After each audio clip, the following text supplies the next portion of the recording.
గ్రామ వార్డు సచివాలయ ఉద్యోగులు అయితే దాదాపు నెల రోజులు వాళ్ళు ధర్నా చేస్తున్నారు, రోడ్డు మీదకి వచ్చి గొడవ చేస్తున్నారు, మమ్మల్ని వాలంటీర్ల కంటే హీనంగా చూస్తున్నారు, మాకు రావాల్సిన ప్రమోషన్లు కానీ ఇంక్రిమెంట్లు కానీ అవన్నీ ఏమి ఇవ్వకుండా, అంటే లెజిటిమేట్గా రావాల్సినట్టు చేయకుండా ప్రభుత్వం పని ఒత్తిడి ఎక్కువ, అంటే ఉండే వాలంటీర్లను తీసేసి వాలంటీర్ల పని అంతా మాతో చేయిస్తుంది. ఇంటింటికి తిరిగి స్టిక్కర్లు అంటించడం, ఇంటింటికి తిరిగి జిఎస్టీ గురించి ఇంటింటికి తిరిగి చెప్పడం, మంగళ షాపులకు వెళ్ళి బార్బర్ షాపులకు వెళ్ళి ఇంటింటికి జిఎస్టీ తగ్గిందని చెప్పడం,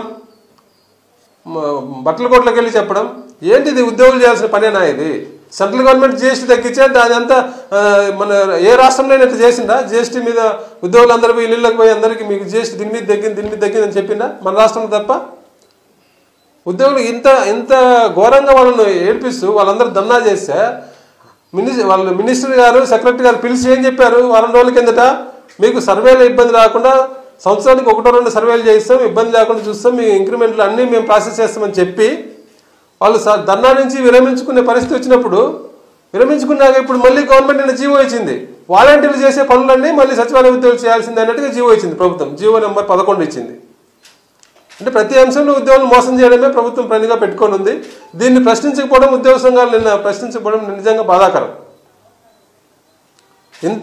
ఇన్ని గ్రామ సచివాలయ ఉద్యోగులు 1,26,000 మంది వచ్చి యాడ్ అయ్యారని చెప్పారు.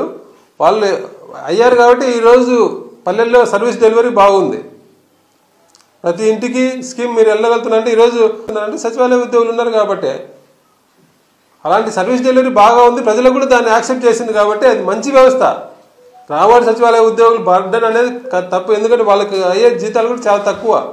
1,26,000 మందికి కూడా కలిపి దాదాపు మహా అయితే ఒక 5-6 వేల కోట్ల మించి ఉండదు జీతం. కాబట్టి వాళ్ళు బడ్డన్ అనేది కాదు, వాళ్ళ వ్యవస్థలకు రావడం వల్ల ప్రజలకు మంచి జరుగుతుంది.